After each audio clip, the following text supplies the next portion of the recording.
Life. जय हिंद दोस्तों, मैं नवीन शर्मा आप सभी का स्वागत करता हूं। आशा करता हूं आप सब एकदम अच्छे हैं, एकदम बेहतरीन हैं। एक बार सारे प्यारे दोस्त बताएंगे आप सब कैसे हैं। उम्मीद करूंगा बहुत बेहतरीन होंगे, बहुत शानदार होंगे। करिश्मा, निक्की, कावेंद्र, नीरज, प्राची, भोला गुजर, मेरठ, शशांक, कन्हैया, सुरभि, सपना, मुन्ना यादव, गौरव द्विवेदी, रागनी गुप्ता, धीरज, लखन, विनीत, सभी प्यारे दोस्तों का बहुत स्वागत है, एकदम दिल से स्वागत है। और प्यारे बच्चे, हम पढ़ने जा रहे हैं इतिहास को। और इतिहास में मैंने आपको बताया था कि इतिहास को हम 3 तरह से बांट करके पढ़ेंगे।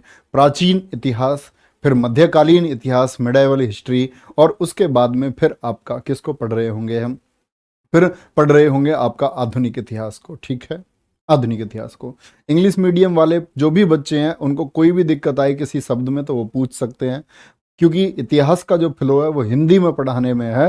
फिर भी आपको लगे कि कोई वर्ड आपको समझ में नहीं आ रहा है तो आप पूछ सकते हैं। यहाँ भी टेलीग्राम में भी आप पूछ सकते हैं, लेकिन मुझे टैग कर लेना, मैं आपका आंसर दे दूंगा। ठीक है, चलो भाई, तो शुरू करेंगे भैया, शुरू करेंगे प्यारे दोस्त आपका हम लोग किसको, भारत पर अरब आक्रमण को। और अरब आक्रमण के साथ में पढ़ेंगे तुर्क आक्रमण को। बात समझे क्या है?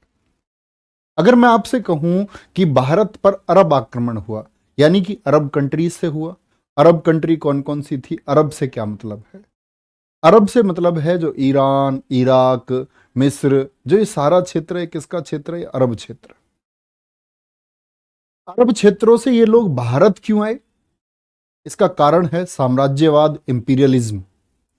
यानी कि आप सब लोगों को पता होना चाहिए, मोहम्मद साहब की मृत्यु हुई थी 632 में। मैं आपको इस्लाम धर्म में पढ़ाऊंगा।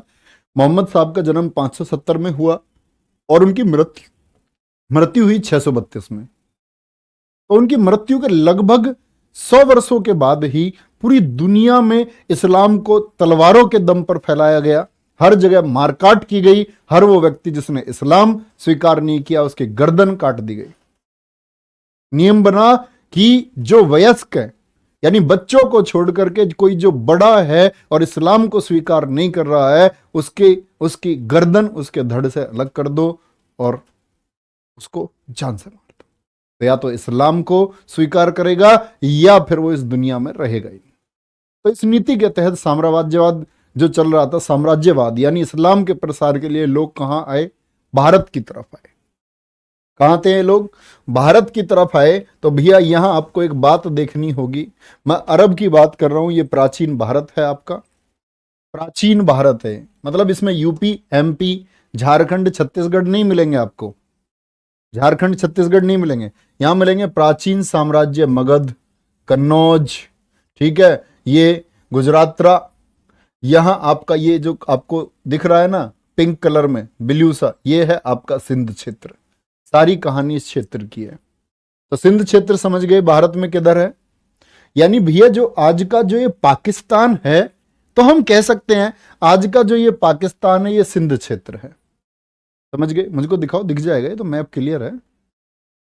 बोलो भाई, जो ये आज का आपका प्यारे बच्चे, जो आज का आपका पाकिस्तान है ये क्या है? ये सिंध क्षेत्र है। इतनी बात समझिए भाई। और इधर की बात हम करते हैं तो ये अरब क्षेत्र, ये क्या है? ये अरब क्षेत्र है। तो भारत पर हुआ अरब आक्रमण यानी इस क्षेत्र से हुआ।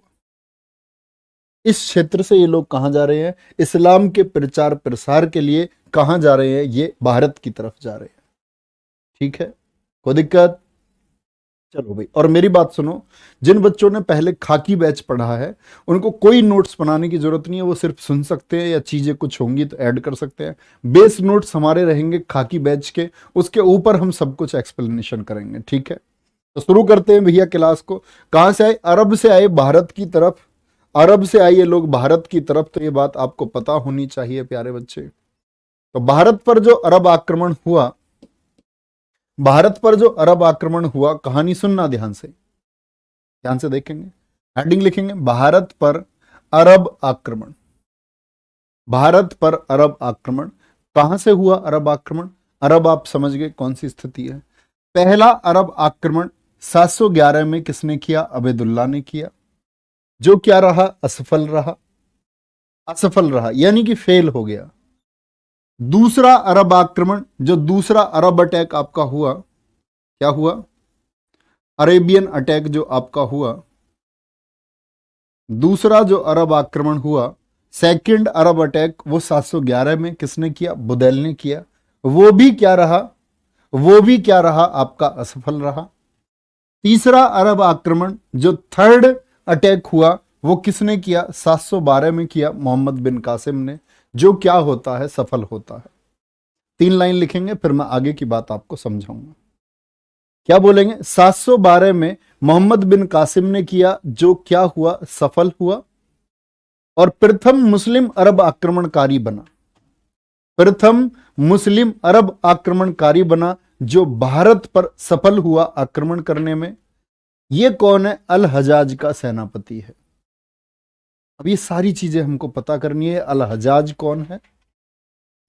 खैबर दर्रे से आया। खैबर दर्रा कहां पड़ता है? पहले 3 चीजें नोट करेंगे, तब हम आगे बढ़ेंगे। बहुत बढ़िया। इससे क्या होता है? देखो, पीडीएफ से अब मैं आप लोगों के कमेंट्स देख पाऊंगा बहुत अच्छे से। अदरवाइज मैं कैसे लिख रहा होता हूं? ऐसे मुझे पता ही नहीं चलता तुम मेरे पीछे क्या बात कर रहे होते हो।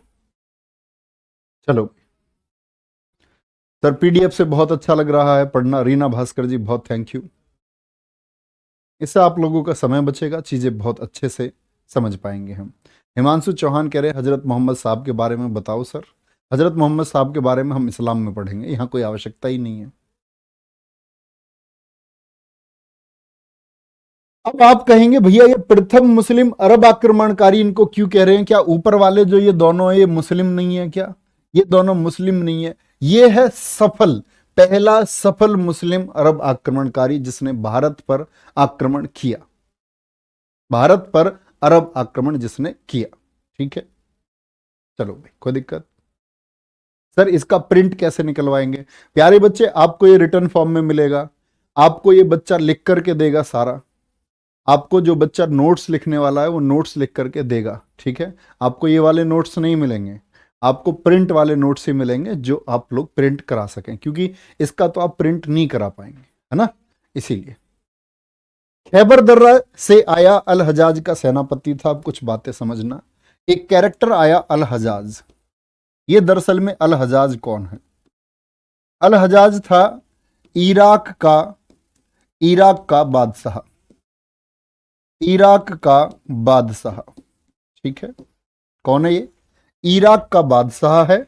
और एक था आपका वाहिद। वाहिद कौन था? ये आपका खलीफा था।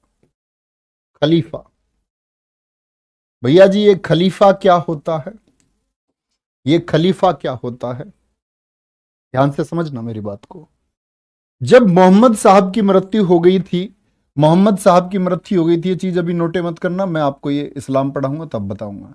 632 में उनकी मृत्यु के बाद में कि अब इस्लाम का लीडर कौन होगा, इस्लाम का नेतृत्व कौन करेगा, उसके लिए 4 खलीफा हुए। कौन हुए? 4 खलीफा हुए। और 4 खलीफाओं के बाद में ऐसे ही खलीफा पद आगे चलता रहा और खलीफा को माना गया इस्लाम में सबसे बड़ा पद, सबसे पवित्र व्यक्ति कहा गया किसको? खलीफा को। और पूरी दुनिया में जो लोग इस्लाम को फैला रहे थे, जो तलवार लेकर के चारों तरफ घूम रहे थे कि इस्लाम को बढ़ाएंगे, वो किसके आदेशों को मानते थे? वो खलीफा के आदेशों को मानते थे। तो जब भारत में अरब आक्रमण हुआ, क्या बोलोगे? भारत में जब अरब आक्रमण हुआ उस समय खलीफा कौन था? भारत में अरब आक्रमण के समय खलीफा था वाहिद। कौन था? बोलो भाई, खलीफा कौन था? वाहिद था। और जो इराक का एम्परर ऑफ इराक था आपका, वो कौन था? अल हजाज था। एक बच्चा कह रहा भैया जी से इंग्लिश में भी लिख दो, ये लो, अल हजाज। लार्ड मैकाले के छेले हो तुम, जिसको लार्ड कहते हो ना आप लोग, ये वही बच्चे हैं जो लार्ड लिखना नहीं छोड़ते। वो अंग्रेजी अल हजाज को ऐसे ही लिखना चाहेंगे, ऐसे लिख लो, कोई दिक्कत नहीं। क्योंकि ये मेरी समझ में नहीं आता, आप लोग क्या इंग्लिश टू इंग्लिश बात करते हो क्या अपने घर में? हिंदी बोलते होगे। तो बात समझे? तो अल हजाज को आदेश किसने दिए? वाहिद ने दिए कि ये जो भारत का क्षेत्र है इसमें प्रचार प्रसार करो किसका? इस्लाम का। तो इसने अपने सेनापति जो 17 साल का है, कितने साल का है? 17 साल का है। 17 वर्ष का था कासिम। कासिम कितने साल का था? 17 वर्ष का था। इसको भेज दिया। ये दामाद भी है इसका। कासिम अल हजाज का सेनापति भी है और दामाद भी। भारत की तरफ चल दिया 15,000 सैनिक लेकर के, तुगलुक तुगलुक तुगलुक तुगलुक। लेकिन एकदम से क्यों चल दिया, इसका कारण समझो। इसका कारण समझेंगे भैया। कारण क्या है? एक था बंदरगाह देवल, एक बंदरगाह था आपका देवल। ये एचडी में दिखाना भी थोड़ा। देखो ये भारत हो गया अपना, ये भारत का गुजरात वाला क्षेत्र हो गया, सभी देख पा रहे होंगे। ये पहले सब भारत ही था, अफगानिस्तान तक भारत था। देखो अफगानिस्तान भारत से जो अलग हुआ है, अफगानिस्तान भारत से 1893 में अलग हुआ। पाकिस्तान भारत से 1947 में अलग हुआ। अफगानिस्तान और पाकिस्तान पहले भारत का हिस्सा थे, भारत का हिस्सा थे। तो यहां याद रख लेना आप लोग, यहां देवल बंदरगाह था। यह कहां पड़ता था? यानी आज के पाकिस्तान में हो गया। तो इधर श्रीलंका से क्या होता था? श्रीलंका से क्या होता था? आपका देवल बंदरगाह पर व्यापार होता था। यानी देवल बंदरगाह मैं कह सकता हूं कि इसकी स्थिति कहां है? यहां थी, यहां। तो श्रीलंका से एक जहाज आता था, अरब व्यापार पहले से होता था। तो एक जहाज आया यहां, जहाज आ गया आपका यहां, और उस जहाज को लुटेरों ने यहां लूट लिया। जहाज था किसका? अरबियों का। जहाज किसका था? अरबियों का जहाज था। और अरबियों का यह जहाज लूट लिया गया। किसने लूट लिया? लुटेरों ने। लुटेरों ने लूट लिया। तो सीधी सी बात है, ये जो अरबी हैं इन्होंने आरोप लगा दिया इस क्षेत्र पर, इस पर, कि भाई सिंध वालों का इसमें हाथ है, सिंध वालों का इसमें हाथ। अब ये सिंध वाले कौन है? ये तुम्हारा दुर्भाग्य है कि आप लोग कासिम के बारे में पढ़ते आए और उस महान राजा दाहिर के बारे में बच्चे ज्यादा कुछ नहीं जानते। सिर्फ दाहिर नाम जानते हैं और सिर्फ जानते हैं उसकी 2 बेटियों का नाम। उससे कुछ ज्यादा जानेंगे और सब कुछ जानेंगे दाहिर कौन है। तो ये सिंध क्षेत्र पर कौन था? दाहिर था। इतनी बात समझ में आई। वापस चलते हैं अपने पॉइंट पर प्यारे बच्चे। क्या बोला मैंने? समझ गए ये अल हजाज कौन है? ये अल हजाज का सेनापति भी था, दामाद भी था। आपको क्या लिखना है? आपको क्या लिखना है? आपको जितना पीडीएफ में लिखा हुआ इतना लिखना है। पीडीएफ के बारे में मुझसे मत बात करो प्यारे बच्चे प्लीज। मैं आपको वो पीडीएफ पहुंचवाऊंगा, मैंने बोल दिया, जो प्रिंट आप करा सकते हैं। इसके अलावा कोई बात मत करो। जिसको पढ़ना वो पढ़ो, किताबें हैं दुनिया में, नहीं पढ़ना मत पढ़ो। एक कह रहा जी मैं पीडीएफ कैसे लिखूं, गुरुजी कैसे पॉइंट बनाऊं, वो आप देखो आप कैसे कर सकते हो। आप में कितनी बुद्धि है वो आप उस हिसाब से समझोगे। जितने आपके अंदर मस्तिष्क आप उस हिसाब से काम करोगे, मेरे हिसाब से नहीं कर सकते हैं। ठीक है जी। देखो ध्यान से, गुरुजी मेरा इंटरनेट ज्यादा खर्च हो रहा है। एक कह रहा जी 15,000 लोग अपने खाने का प्रबंध कैसे करते थे। बहुत बढ़िया भाई लड़को। चलो भाई समझो बात को। तुम्हारे हिसाब से मैं पढ़ाने लग गया ना, तो बस। दूसरी बात मैंने लिखी आपकी कि अल हजाज का सेनापति था, कहां से आया? खैबर दर्रे से आया। खैबर दर्रा एक बार देखो, खैबर दर्रा कहां पड़ता है? खैबर दर्रे की लोकेशन क्या है? देखो ध्यान से, खैबर दर्रा कहां पर है आपका? ये भारत आप लोग प्यारे बच्चे देख पा रहे हैं, भारत आप लोग देख पा रहे हैं बच्चे। तो भारत तो आप सब लोग जानते ही हैं प्रिय भारत को।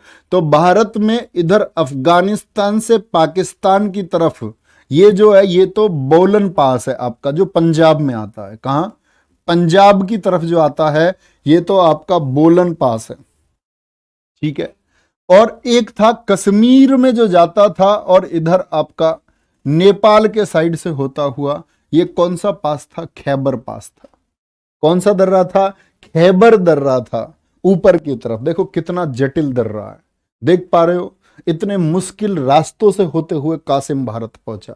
15,000 लोग इसके साथ में, क्या बोलेंगे, 15,000 लोग इसके साथ में चलते हुए भारत की तरफ आए। देखो ध्यान से, ये क्या है आपका? घूमते हुए इस तरह से, घूमते हुए आपका इस तरह से ये रास्ता, तरह तरह के रास्ते। ये क्या था आपका? इसको बोलेंगे खैबर पास था। खैबर पास से ये चल दिया भैया, भारत की तरफ आ गया। अब सुनते रहना ध्यान से। अगली लाइन देखो, मोहम्मद बिन कासिम के आक्रमण के समय सिंध का राजा कौन था? सिंध का राजा दाहिर था। सिंध का राजा कौन था? दाहिर था। ठीक है जी। तो सिंध का राजा जो दाहिर है ये कहां से आ गया एकदम से? सिंध का राजा दाहिर कहां से आ गया? देखो ये सिंध क्षेत्र जान चुके हो कहां है सिंध क्षेत्र। देखो सिंध पर क्या था, सिंध को पहले कहा जाता था ब्राह्मणाबाद। मैं आपको लिख के ही बताता हूं, ऐसे देखेंगे। सिंध का पुराना नाम क्या था? सिंध का पुराना नाम, ये आप लोग नोट कर लेना, सिंध का पुराना नाम क्या था? ब्राह्मणाबाद था। ब्राह्मणाबाद था। सिंध की जो राजधानी थी, सिंध की राजधानी थी अरोर। ये पूछा गया क्वेश्चन इसी बार एसएससी एमटीएस के द्वारा। सिंध की राजधानी क्या थी? अरोर थी। जब आपका कासिम का आक्रमण हुआ उस समय सिंध की राजधानी क्या होती थी? बोलो। सिंध का पुराना नाम ब्राह्मणाबाद था, सिंध की राजधानी क्या थी? अरोर थी। इतनी बात क्लियर। अब ये ब्राह्मणाबाद क्यों है? तो दरअसल में एक व्यक्ति था, कहां का? आपका कन्नौज का। कन्नौज कहां पड़ता है? यूपी में। कन्नौज का एक व्यक्ति था जिसका नाम था चाच। क्या नाम था? चाच। एक हिंदू व्यक्ति था। चाच क्या बोलता है, कन्नौज के बहुत सारे लोगों को लेकर के गया सिंध क्षेत्र में, और वहां पहले प्राचीन समय में जो राय शासक हुआ करते थे उन राय शासकों को उसने वहां हरा दिया। और राय शासकों को हरा दिया तो क्या बोलते हैं, क्योंकि ये चाच एक ब्राह्मण था तो इसने जो बसाया उसको ब्राह्मणाबाद कहा गया। तो सिंध का पुराना नाम क्या था? ब्राह्मणाबाद था। सिंध की राजधानी क्या थी? अरोर थी। सिंध में जो ये आपका दाहिर था, दाहिर का वंश, तो चाच के बाद एक शासक हुआ था चंद्र, और चंद्र के बाद में शासक कौन हुआ था? दाहिर हुआ था। क्या बोलोगे? दाहिर। पूरी कहानी समझना, भारत के साथ क्या धोखा हुआ और किन लोगों ने धोखा किया, देखो ध्यान से। तो ये जो चंद्र है, चंद्र ने बौद्धों को समर्थन दिया था। इसने क्या किया था? बौद्धों को समर्थन दिया था। बौद्ध मठ इसने बनवाए थे सिंध क्षेत्र में, काफी बौद्धों को समर्थन दिया। और दाहिर ने क्या किया था? इसने बौद्धों को समर्थन नहीं दिया था। बौद्धों को समर्थन नहीं दिया। इसने बोला हम सिर्फ हिंदुत्व के लिए काम करेंगे, बौद्धों को समर्थन नहीं दिया। राजा दाहिर भारत का एक महान महान सम्राट है। ठीक है, इतनी बात समझ में आई कि ये जो दाहिर है ये कैसे आया? जो कन्नौज से लोग आए वो बसे कहां पर? आपके सिंध में। सिंध पर कौन व्यक्ति लेकर के आया था? उनको चाच। चाच के बाद में कौन आया गद्दी पर? चंद्र। और चंद्र के बाद में कौन आया? आपका दाहिर आया। अनिकेत कुमार जी का कोर्स बंद कर दो, इनकी जब मुझसे बात होगी तब इनका कोर्स चालू करना, बंद करो। अब देखो आप सब बच्चों को बता रहा हूं क्योंकि मैं अनिकेत कुमार जी का कोर्स क्यों बंद करवा रहा हूं। अनिकेत कुमार जी कह रहे हैं सर जी मेरी सुन लो प्लीज, मेरे समझ में नहीं आ रहा है। मैंने कुछ ऐसा बताया ही नहीं है जो समझ में ना आए, जो समझ में नहीं आए। एक शिवम तेवतिया का कोर्स बंद कर दो। ये कह रहे हैं कि भैया जी धोखेबाज के बारे में मत पढ़ाओ सर। अब ये मैं इनको ये तय करें कि क्या पढ़ेंगे, इसका कोर्स बंद करो। और दूसरा देखो कोई हो तो बहुत बढ़िया, और तो नहीं है कोई, ढूंढो। अच्छा इन दो कोई दिक्कत है बस। ये चाच नाम था इसका, चाचा नहीं है भैया, चाचा नहीं है, ये दाहिर का चाचा लगता था। दाहिर का ये चाचा है, नाम इसका चाचा नहीं है। कभी चाचा नाम कर लो, नाम उसका चाच है। ठीक है जी, चलो अब इतनी बात समझना ध्यान से। ये हुई बेसिक बात। ये क्या हुई? बेसिक बात हुई। तो मोहम्मद बिन कासिम के आक्रमण के समय सिंध का राजा दाहिर था, जिसकी दो पुत्रियां थी। दो पुत्रियों का नाम क्या था? सूर्यमला और परिमला थी। तो इसका जो पहला आक्रमण हुआ वो कहां किया इसने? सिंध क्षेत्र पर, देवल बंदरगाह पर किया, और फिर नीरम बौद्ध स्थल पर किया। देवल की कहानी मैंने बताई। देवल में राजा दाहिर पर आरोप लगा और उसने अल हजाज ने कहा कि जो जहाज लूटा गया है उसके पैसे तुमको देने होंगे। राजा दाहिर ने कहा भैया मेरा क्या मतलब है, भाई लूट कोई मैंने करवाई है, लुटेरों ने लूट लिया सामान, लुटेरों ने सामान लूट लिया, मुझसे क्यों कह रहे हो।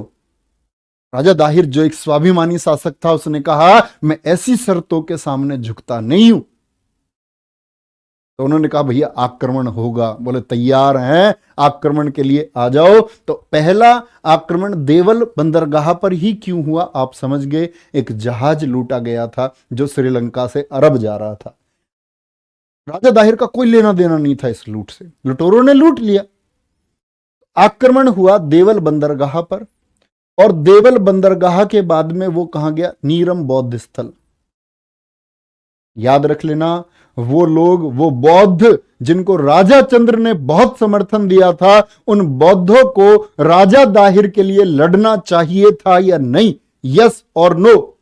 इन बौद्धों ने विश्वासघात किया और ये बौद्ध किसके समर्थन में चले गए, मोहम्मद बिन कासिम के समर्थन में चले गए।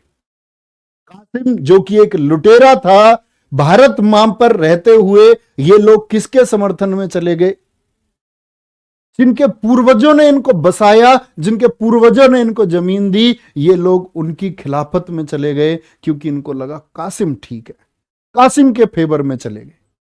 बात समझे। तो कहां पर आक्रमण हुआ, कहां पर आक्रमण हुआ और क्यों हुआ, ये बातें समझ गए होंगे। तो यहां पर एक बात आती है आपकी, इंपॉर्टेंट है प्यारे बच्चे, याद रख लेना।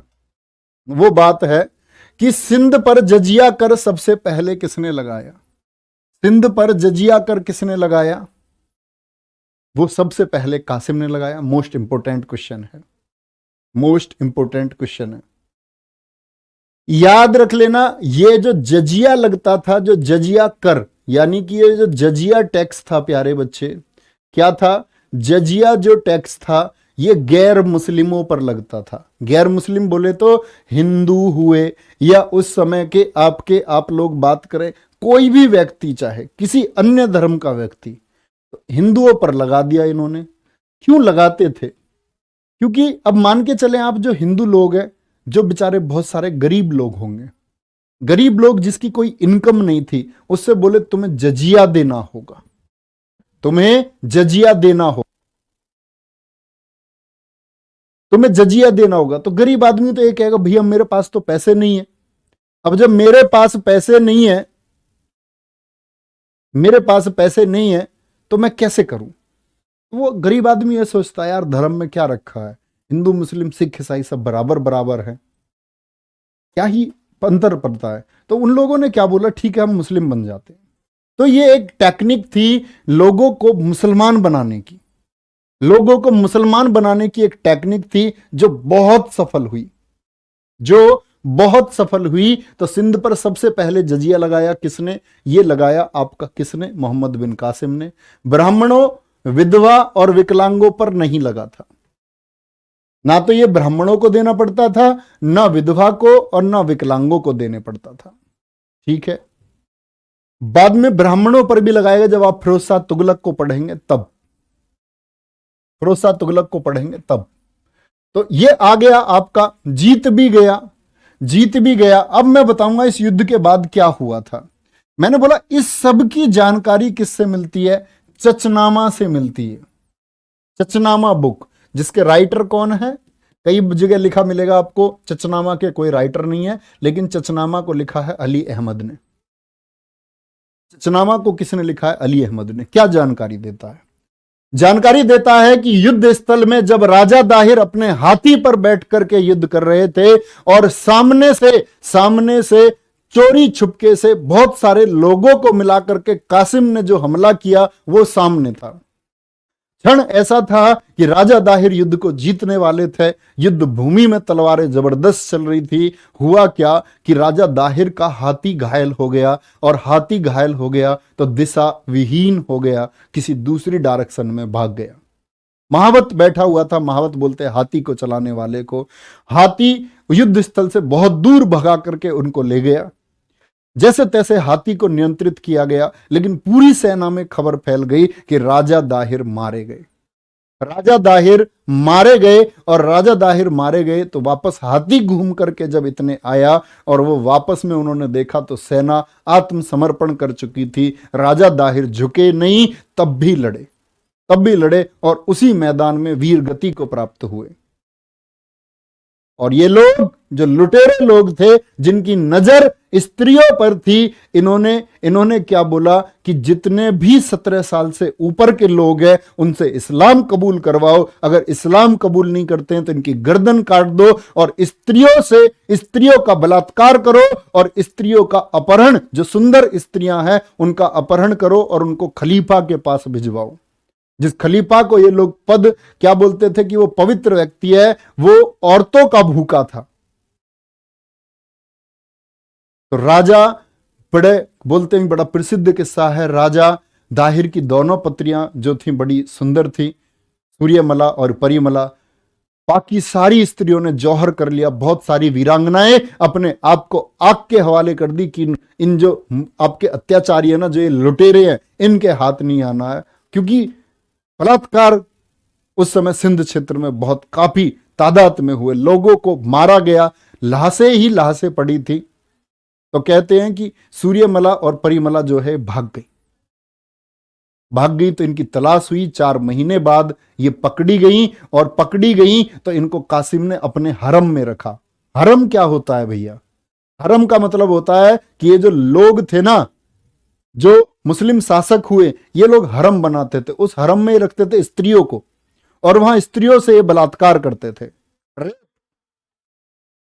तो इसने 4 महीने तक रखा किसको? सूर्यमला और परिमला को। 4 महीने तक उनका रेप इसने किया, और बाद में भेज दिया किसको? बाद में भेज दिया उसको किसके पास में? जो आपका खलीफा था, वाहिद के पास में। आप कहेंगे भैया ऐसे शब्दों का इस्तेमाल क्यों कर रहे हैं? क्योंकि तुम्हें बताना जरूरी है कि हमारी अस्मिता के साथ में, हमारी बहन बेटियों के साथ में क्या हुआ है। क्यों हुआ? ये हुआ इसलिए क्योंकि हम संगठित नहीं थे, हम लोग बिखरे हुए थे। तो बाहर की शक्ति, कल को चाइना हम पर हावी हो जाएगा अगर हम सब एक नहीं होंगे। इसलिए हम पूरे देश के वासियों का एक होना जरूरी है। देश के अंदर जो है वो सब एक होना जरूरी है। तो बात बढ़ती है आगे। उसको भेजा गया कहां? आपका किसके पास? खलीफा के पास में। खलीफा के पास में जब भेजा गया तो खलीफा के सामने बोलते, परिमला को तो उसने नहीं, ज्यादा सुंदर सूर्यमला थी, सूर्यमला से उसने बोला कि वो सुंदर थी तो उसने उसको अपनी हरम में रख लिया खलीफा ने। तो सूर्यमला जो पहले ही एक स्ट्रेटजी फिक्स कर सकी थी, एक रणनीति के तहत, क्योंकि उसे बदला लेना था अपने पिता की हत्या का, उसने कहा कि मोहम्मद बिन कासिम मुझे पहले ही प्रयोग कर चुका है और तुम्हारे पास एक झूठन की तरह भेजा है। यह वर्णन है सारा किसका? चचनामा का। तो चचनामा में कहा गया कि जो खलीफा था उसने बोला कि भाई इस कासिम को बुलाओ, और कासिम को वापस बुलाया गया और चमड़े से उसको बांध करके पीटा गया और उसकी जान ले ली गई कासिम की। एक कहानी तो ये है। दूसरी कहानी क्या है कि जो खलीफा था वाहिद, उसको सन 715 में, ये आपका 715 में उस खलीफा वाहिद की मौत हो गई। उसकी जगह उसका भाई सुलेमान खलीफा बन गया। कौन बन गया? सुलेमान खलीफा बन गया। और वो खलीफा जो बना सुलेमान, वो अल हजाज के खिलाफ था। अल हजाज की और उन दोनों की नहीं बनती थी। तो उसने बोला अल हजाज से, एक काम करो, जो ये तुम्हारा अभियान चल रहा है भारत की तरफ, इसको वापस बुलाओ। तो 2 ये कहानियां बताई जाती हैं, दोनों पर ही इतिहासकारों का मत जो है वो फिक्स नहीं है। अंकिता यादव कह रही हैं खलीफा कौन है? मैं बता चुका हूं प्यारे बच्चे, क्लास शुरू करते समय ही। इस्लाम में सबसे बड़ा पद माना गया मोहम्मद साहब की मृत्यु के बाद में कि अब खलीफा के आदेशों पर चलेंगे। तो सब लोग एक खलीफा चुनते थे। खलीफा एक पोस्ट है, उस पर सारे इस्लामिक जितने भी संगठन थे, लोग थे, एक प्रमुख व्यक्ति को बिठाते थे खलीफा।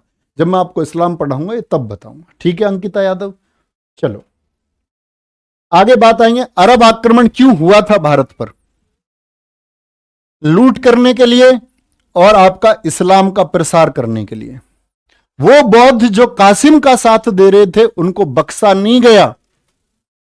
कासिम ने बौद्ध स्थल भी तुड़वा दिए, बौद्धों से भी कहा, बौद्ध ऐसे हाथ जोड़ के, नीरम बताए ना, नीरम बौद्ध स्थल, वहां के लोग कासिम के आगे हाथ जोड़ के बैठ गए, जो देवल बंदरगाह से थोड़ा ही आगा था, थोड़ा ही आगे था, हाथ जोड़ के बैठ गए कि शायद ये हम पर कुछ रहम करेगा कासिम। उसने किसी पर रहम नहीं किया, उसने बोला तुम भी सारे के सारे मुस्लिम बनोगे, सब, और सबकी गर्दन काट दी गई। जिन जिन लोगों ने इस्लाम को एक्सेप्ट नहीं किया उनको काट दिया गया। तो क्या बोलेंगे, मोहम्मद बिन कासिम ने सोने के सिक्के अपनी इसी विजय पर चलवाए थे, और उन सोने के सिक्कों को क्या बोलते हैं, दिरहम। ये प्रथम मुस्लिम शासक है, नोट कराएंगे प्यारे बच्चे। सोने के सिक्के, भारत में सोने के सिक्के लागू करने वाला पहला मुस्लिम शासक कौन है, पहला मुस्लिम शासक कौन है, बोलेंगे भाई पहला मुस्लिम शासक था आपका, क्या बोलेंगे, मोहम्मद बिन कासिम, मोहम्मद बिन कासिम। ठीक है, कोई भी दिक्कत।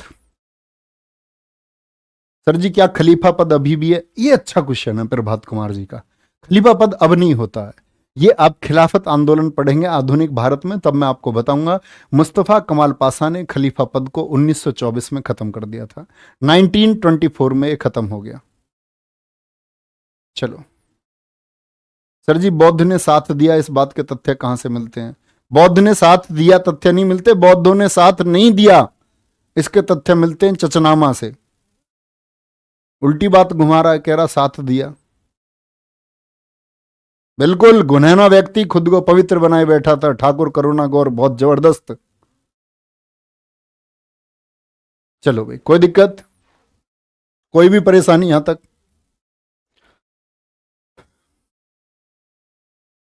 बहुत सही। सर हम आज भी बिखरे हुए हैं, बिल्कुल बिखरे हुए हैं हम। सर जी मुस्लिम ही क्यों बनाता था, क्योंकि ये खुद मुस्लिम थे। सृष्टि चौधरी, क्योंकि ये इस्लाम का प्रसार करने आए थे। बाकी किसी का कोई क्वेश्चन है तो लिखे साथ में। सर बाद में वो दोनों बहनें कहाँ गई, सूर्यमला ने बाद में जहर खा लिया था, जहर खा करके दोनों बहनों ने अपनी जान दे दी थी, ये भारत के वीर हैं। सर कासिम 712 एडी में आया था, हाँ जी 712 एडी में आया था, 712 ईस्वी में। पहले जो दो लोग भेजे गए थे अल हजाज के द्वारा वो असफल हुए थे, बहुत बुरी तरह मारे गए थे। चलो भाई, सर ये खलीफा पद किस देश में लागू था, इनका हेडक्वार्टर था प्यारे बच्चे तुर्की, तुर्की में। बहुत बढ़िया, बहुत अच्छे क्वेश्चन, काफी बच्चे पूछ रहे हैं। शिवम जायसवाल जी,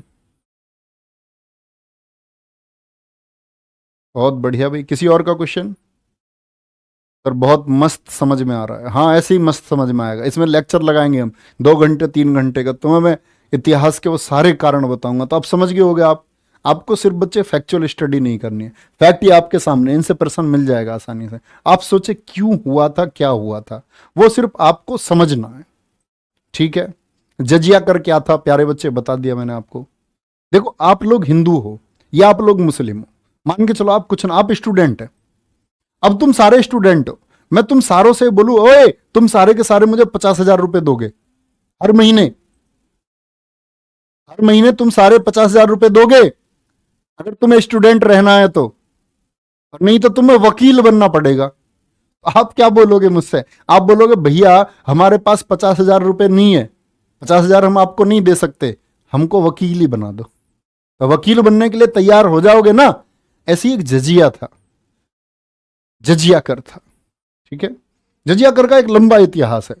जजिया कर पता है, यहां से शुरू होगा, ऐबक इसको लगाएगा, फिरोज शाह तुगलक ब्राह्मणों पर लगाएगा, अकबर 1564 में इसको खत्म करेगा, फिर औरंगजेब 1679 में इसको लगा देगा, और मोहम्मद शाह रंगीला के समय पर जाकर ये फाइनली खत्म होगा भारत में। धीरे धीरे जैसे जैसे आप सीखते रहेंगे ऐसे होंगे। सर जौहर क्या था, जौहर ये होता था जो राजा था, तो राजा को तो मार दिया, अब पत्नी किसके सहारे रहेगी। तो भारत की स्त्रियों का तो अपना एक गौरव स्वाभिमान रहा है कि वो पति उनके लिए देवता होता है, वो सिर्फ अपने पति के साथ रह सकती है, ऐसे नहीं कोई भी ले जाए तो वो खुद को आग के हवाले कर देती थी, खुद की जान ले लेती थी। इन्हीं वीरांगनाओं की इसी क्रिया को या इसी स्टेप को कहा जाता था आपका जौहर। चले भैया आगे, नेक्स्ट आगे बढ़ते हैं भैया। कासिम, तो कासिम ने किया अरब आक्रमण। अरब आक्रमण के इफेक्ट क्या हुए, अरब आक्रमण के इंपैक्ट ऑन इंडिया क्या हुए? इंपैक्ट ऑन इंडिया कि भारत में ऊंट पालन शुरू हुआ। ऊंट पालन अरबों से पहले नहीं था भारत में, ठीक है। मानचित्र कला किसके साथ में आई? अरबियों से मानचित्र कला आई। मानसून के बारे में भारतीयों ने कब जाना? क्या बोलोगे? मानसून के बारे में भारतीयों ने कब जाना? मानसून के बारे में जाना। मानसून पढ़ा होगा ना आपने ज्योग्राफी में, नहीं पढ़ा? दक्षिणी पश्चिमी मानसून आपका पढ़ा होगा, उत्तर पूर्वी मानसून। खजूर की खेती के बारे में हम लोग कैसे जाने? हम लोग अरब आक्रमण से जाने। दशमलव सिद्धांत, दशमलव सिद्धांत किधर से आया? वो अरब आक्रमण से आया। लेकिन दशमलव सिद्धांत के बारे में अगर बात करें, दशमलव सिद्धांत की कुछ पद्धति आई हैं, पूरा दशमलव सिद्धांत नहीं, कुछ पद्धतियां, क्योंकि दशमलव सिद्धांत के बारे में सबसे ज्यादा व्याख्या भारत के ऋषि आर्यभट्ट ने की थी। किसने? आर्यभट्ट ने की थी। गुरुजी अगर जिंदा रहता तो मैं कासिम को जिंदा गाड़ देता। अरे वाह, चलो आगे चलेंगे। नेक्स्ट, तो पहले अरब आक्रमण समझ में आया, उम्मीद करूंगा सारे प्रश्न आप बना पाएंगे। भारत पर तुर्क आक्रमण की बात करते हैं। भारत पर तुर्क आक्रमण की बात करते हैं। तुर्क आक्रमण मतलब अरब तो अरब से आए थे, तुर्की कहां से आए थे भैया? ये तुर्क के जो लोग थे ये आए थे अफगानिस्तान के बराबर के इलाकों से। याद रख लेना, तुर्क से मतलब क्या है? अफगानिस्तान के समीप के इलाकों से आए थे। ये कभी प्रश्न आपसे नहीं पूछा जाएगा, ये सिर्फ आपकी समझ के लिए है। जो कुछ पूछा जाएगा वो लिखा हुआ है, उसको आप नोट कर लेना। तो अफगानिस्तान से आए तुर्क आक्रमण, अफगानिस्तान के समीप से। और कौन सी जगह से आए थे? उस जगह का नाम था गजनी। गजनी स्थान से आए थे, गजनी स्थान से आए थे।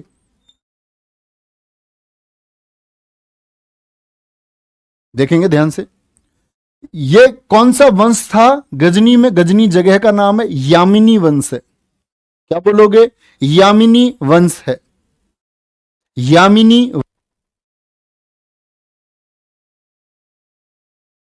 सर जी चचनामा बुक पढ़ना चाहें तो कहां से पढ़ सकते हैं? भैया चचनामा बुक के बहुत सारे ट्रांसलेशन या अनुवाद मार्केट में अवेलेबल हैं, आप आसानी से पढ़ सकते हैं। लेकिन उसमें वो फैक्ट आपको नहीं मिलेंगे, फैक्ट आपको बदले हुए लिखेंगे, ठीक है। चलो भाई, चचनामा आपको पढ़नी, क्योंकि आपको अरबी भाषा तो आती नहीं। चचनामा को अरबी भाषा में लिखा गया, ये भी नोट कर लेना। चचनामा किस भाषा में लिखी हुई है? अरबी भाषा में लिखी हुई है। अब तुम्हें अरबी आती हो तो पढ़ लेना, कोई दिक्कत नहीं है।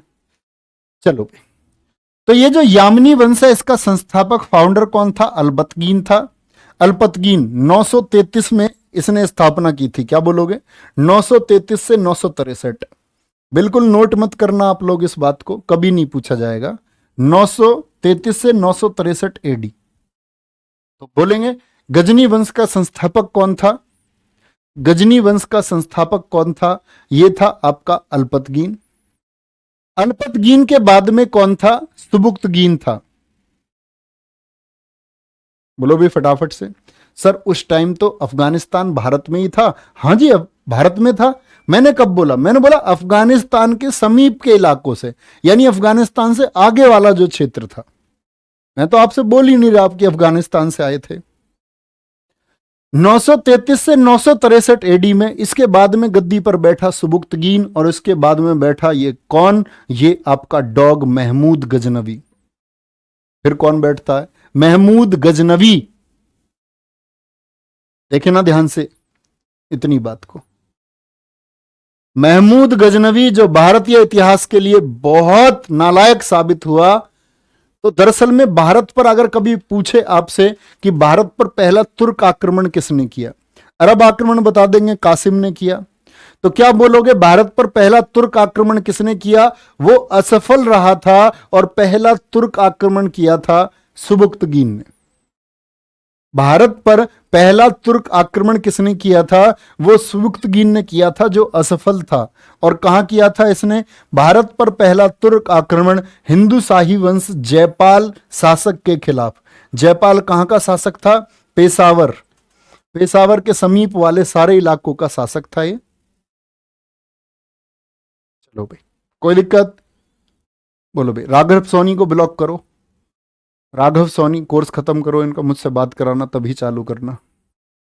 नवीन सर ये पूछ रहे, राघव सोनी जी को मैं ब्लॉक क्यों कर रहा हूं, ये पूछ रहे हैं कि सर आप यूपीएससी के चेयरपर्सन का नाम बताओ। बेटा ऐसे उड़वा दूंगा मैं तुम्हें, और तुम मुझसे बोलोगे भैया प्लीज सॉरी बैच ओपन करवा दो। मैं तुमसे बोलूंगा कि मैंने तुमको प्यारे बच्चे एक दिन कहा था कि तुम्हें गुणवान बनना है, तुम अपने माँ बाप का शायद सपना हो सकते हो। आपकी जिंदगी जब बिखर जाएगी, जब आप रोगे, जब आप 8-10 हजार की नौकरी कहीं कर रहे होंगे, तब आप याद करोगे कि शायद हम एक दिन मेहनत करते तो शायद सब कुछ अच्छा होता। उस चीज के लिए मैं तुम्हें सिखाऊंगा, ठीक है? ध्यान से समझो भाई। तो पहले अल्पतगीन संस्थापक, फिर सुबुक्तगीन, फिर गजनबी। तो पहले आक्रमण हुआ था 986 एडी में भारत पर, जो सफल नहीं हुआ था। वो किसने किया था? क्या बोलोगे? वो किया था सुबुक्तगीन ने। तो बोलो सुबुक्तगीन ने कहां आक्रमण किया था? सुबुक्तगीन ने आक्रमण किया था आपका 986 एडी में। कोई दिक्कत? लेकिन क्या बोलेंगे, सफल हुआ? नहीं सफल हुआ। सफल कौन होगा भारत पर? सफल होगा आपका महमूद गजनबी। बोलो लिख चुके हैं इतना? थोड़ी सी 4 शब्द थे, कोई दिक्कत ही नहीं है। अब बात आती है किसके बाद में गद्दी पर बैठा था? गजनी। गजनी गद्दी पर बैठा आपका सुबुक्तगीन के बाद में। सुबुक्तगीन के बाद में गद्दी पर बैठा गजनी की गद्दी पर। गजनी की गद्दी पर यह बैठता है। तो ध्यान सा देखना, सर तुर्की और अरब में अंतर क्या है? मैं आपको बता चुका प्यारे बच्चे। अरबी थे आपके कहां के? ईरान, इराक और उससे आगे के इलाके के अरब से आए थे। और आपका जितने भी ये तुर्की है, तुर्की तुर्क आक्रमण इनको क्यों बोलते हैं? अफगानिस्तान के समीपस्थ इलाके से जितने लोग आए उनको तुर्क आक्रमणकारी बोला गया, ठीक है? 998 एडी में गद्दी पर कौन बैठा? महमूद गजनवी बैठा। सुल्तान और गाजी की उपाधि धारण करने वाला यह पहला शासक बना। क्या बोलेंगे? सुल्तान और गाजी की उपाधि धारण करने वाला यह पहला शासक बना। सर क्या इनके आक्रमण से पहले सब हिंदू थे? नहीं, आपने पढ़ा नहीं है। जैन धर्म और बौद्ध धर्म, जैन धर्म और बौद्ध धर्म भी तो पहले एक्टिव हो गए थे। तो भारत में बहुत सारे लोग जैन भी थे, बौद्ध भी थे। तो क्या बोलेंगे? ये सुल्तान और गाजी की उपाधि धारण करने वाला पहला शासक बना। लुटेरा है दरअसल में। क्या है ये? एक चोर है, एक लुटेरा है। इसी के अन्य नाम है यामीन उद्दौला, यामीन उल बिल्लाह, बुतसिकन। बुतसिकन बोले तो मूर्तियों को तोड़ने वाला, मूर्ति भंजक इसको कहा गया। इसने बोला जितने भी मंदिर हैं उनको तोड़ा जाए और उनकी जगह मस्जिदों का निर्माण किया जाए, उनकी जगह मस्जिदों का निर्माण किया जाए, ठीक है? तो भारत पर आक्रमण की अगर हम बात करते हैं तो आक्रमण भारत पर हुआ इसका कौन सा? पहली बार 1000 एडी में, जिसका कोई नतीजा नहीं निकला, जिसका कोई नतीजा नहीं निकला। ये पेशावर से वापस लौट गया, पेशावर से वापस लौट गया। अजय कुमार जी बहुत बढ़िया, बहुत गजब। अब बहुत सारे बच्चे बोलेंगे कोई नतीजा नहीं आया तो इसके गाजी होने का क्या फायदा? गाजी क्या है? गाजी पता है? बहुत सारे शासक इसको एक्सेप्ट करेंगे इस टाइटल को। गाजी का मतलब था जो इस्लाम को नहीं मानता उसकी गर्दन को जो काट दे वो गाजी है, वो गाजी है। जो विधर्मी का कत्ल कर दे, विधर्मी मतलब कि जो दूसरे धर्म है उनके व्यक्तियों का जो कत्ल कर दे वो गाजी है। ऐसी उपाधि सोचो।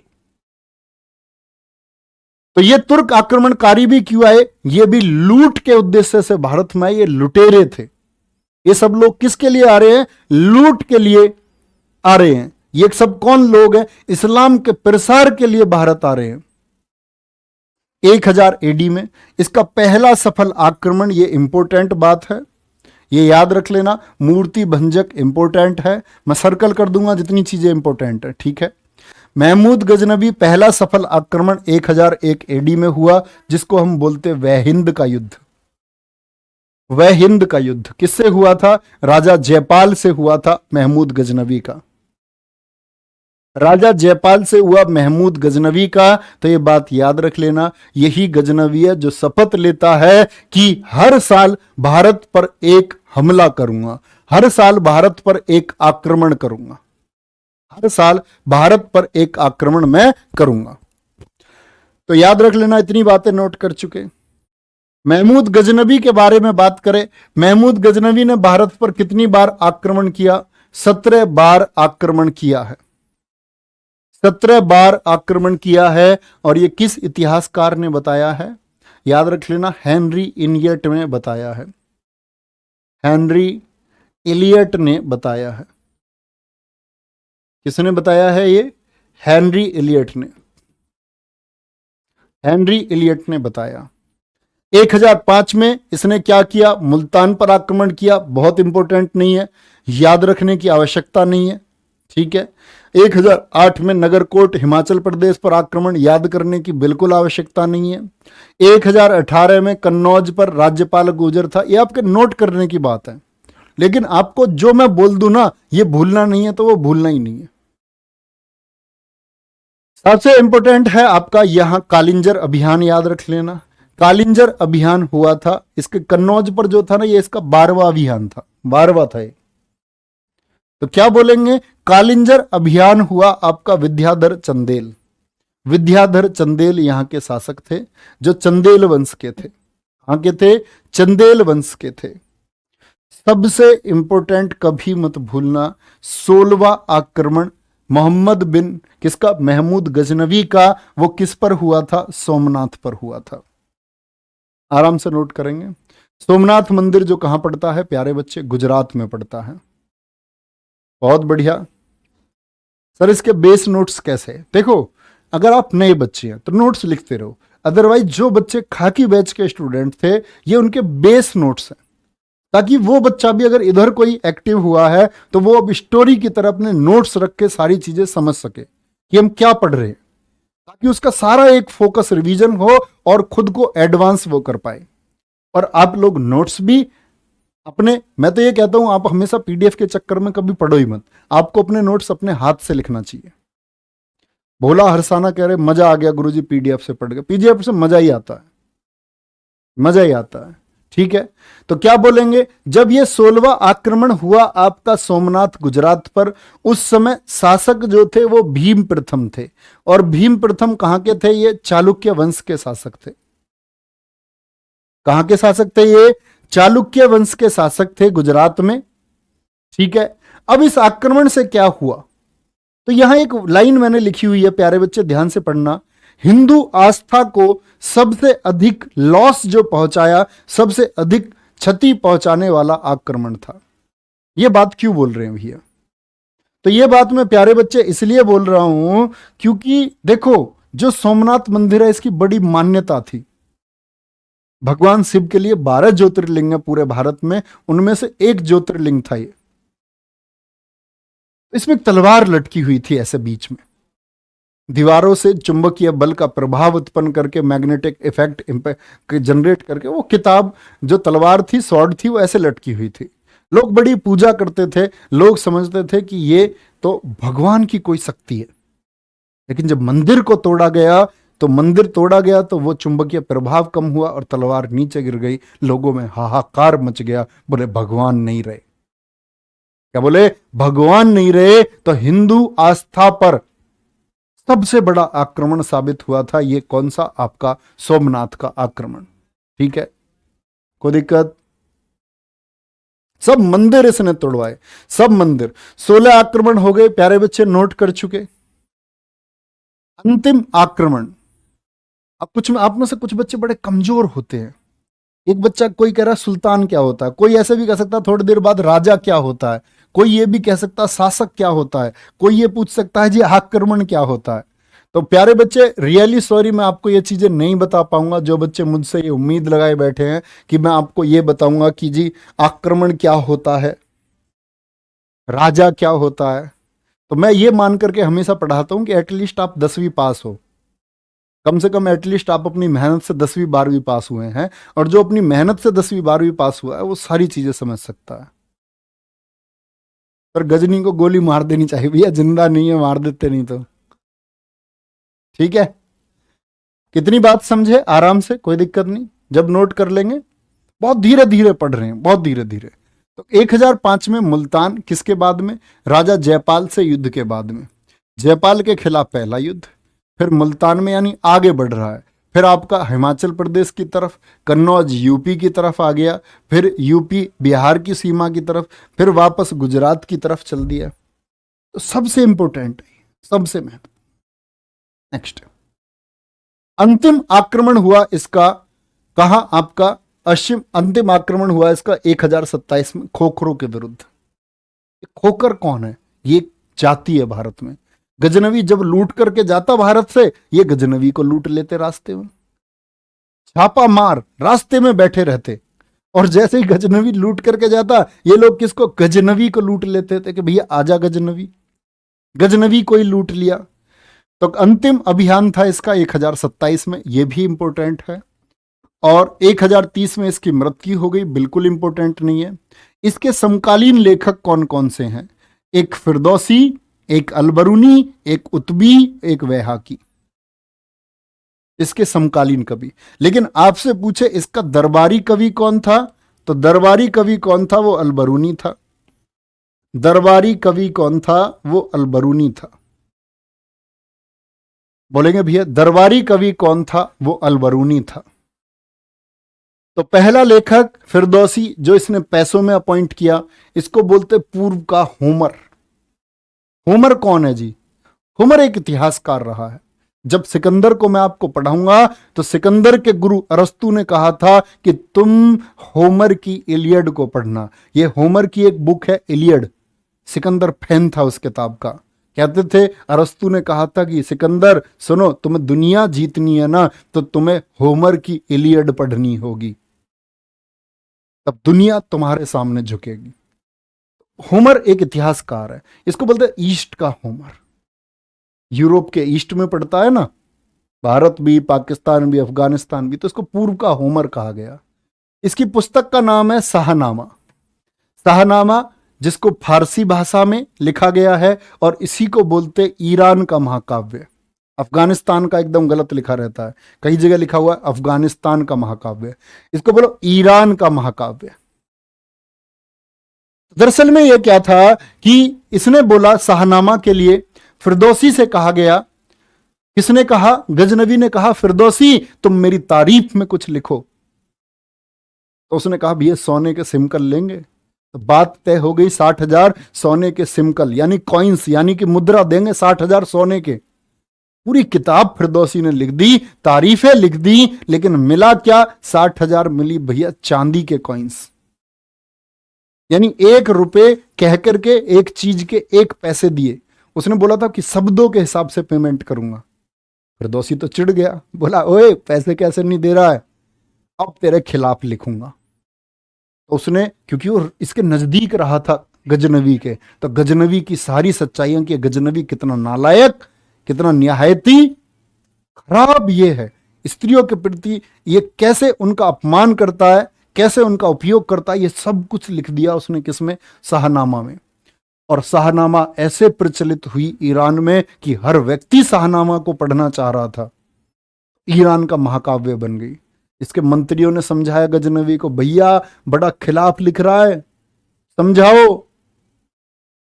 और तब तक तो उन्हें पता था कि भाई अगर इसको मरवाएं तो लोगों के पास तक तो बात पहुंच चुकी। ये ही कुछ अच्छा लिखे तो बढ़िया है, यही ये बोल दे कि मैंने गलती से लिख दिया तो बढ़िया है। तो इसके पास बोलते हैं गाड़ियां सोने की मुद्राओं से लोड करवा करके भेजी गई इसके घर में। और उसी दिन किसकी मौत हो चुकी थी? फिरदौसी की मौत हो चुकी थी। और फिरदौसी की एक ही बेटी थी जिसने उस धन को लेने से मना कर दिया। इसलिए कथन है, क्या है कथन? कि जो गजनवी है वो एक कवि का कर्जदार रहा। गजनवी एक कवि का कर्जदार रहा, और वो कवि और लेखक कौन है आप लोगों को याद होना चाहिए, वो फिरदौसी है। वो क्या है? वो फिरदौसी है। ठीक है, ठीक है। खोकरों के विरुद्ध था। खोकर क्या ये जाटों से संबंधित थे? हाँ, जाटों से ये संबंधित थे। जाटों ने बहुत मार लगाई थी इसमें, गजनवी में जाते टाइम वापस जा रहा था जब ये। अलबनूनी ने कौन कौन सी पुस्तक लिखी है? किताबुल हिंद, किताबुल हिंद जिसको हम तहकीक ए हिंद या तारीख ए हिंद के नाम से भी जानते हैं, तहकीक ए हिंद। किताबुल हिंद और तहकीक ए हिंद के नाम से भी जानते हैं।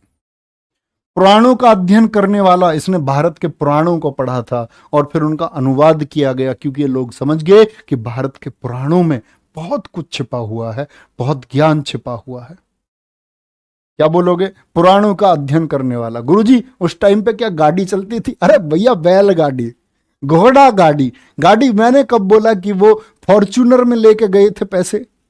मैंने आपसे बोला क्या वो रेंज रोवर में पैसे लेके गए थे या स्विफ्ट में लेके गए थे वो पैसों को? थोड़ा सोचो यार खुद भी। अच्छा मजा आ गया। कह रहे गुरुजी उस टाइम में गाड़ी चलती थी।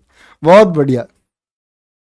उतबी की पुस्तक है किताब उल यामिनी और वैहाकी की पुस्तक है तारीख ए सुबुक्तगीन। उम्मीद करूंगा यहां तक सारी चीजें आपके समझ में आई होंगी और आप पढ़ेंगे। हमेशा क्लास में आए, पिछली चीजें पढ़ के आए और एक बार जरूर आपका, अभी यहां ऑनलाइन में कुछ नहीं पता चलेगा, आप लोगों की जो भी प्रतिक्रिया है मुझे बताना। आप लोग एक बार टेलीग्राम में एक्टिव होते हैं शाम को, बताना मजा आया या नहीं आया। आया मजा तो फिर और ज्यादा मजा फिर आता जाएगा। वही उत्साह हमारे लिए काम करता है। तो आगे पढ़ेंगे, कल से गोरी से शुरू करेंगे इसको। और जो बच्चा नोट्स लिखने वाला है उससे मैं कह देता हूं कि जो भी चीजें मैंने इसमें बोली हैं, बच्चों के पास वो एक एक चीज पहुंचनी चाहिए, एक एक चीज पहुंचनी चाहिए बच्चों के पास। और कोशिश करना आप जो मैप बनाओ ना इन बच्चों के लिए, वो हाथ से बना देना, ऐसे दिखा देना बस बच्चों को कि भाई देवल बंदरगाह यहाँ स्थित था, देवल बंदरगाह यहाँ स्थित था। जो पॉसिबल है वो बना देना, बाकी तो बच्चे सीख ही रहे हैं। अगर ये बच्चा नहीं बना पाए ना नक्शा, तो प्यारे बच्चे आप बना लेना अपनी कॉपी में, ठीक है? तो अपना ख्याल रखिए और बहुत मेहनत से पढ़ते रहिए। जो फैक्ट मैं इंपॉर्टेंट बताता हूँ उनको इंपॉर्टेंट मार्क करते रहिए। अपना ख्याल रखिए। सर पेशावर क्या है? पेशावर था बच्चे आज के वर्तमान पाकिस्तान में, पेशावर एक क्षेत्र है, पेशावर जगह का नाम है। तो ख्याल रखिए। टेक केयर, बाय बाय, जय हिंद, जय भारत, जय मां सरस्वती।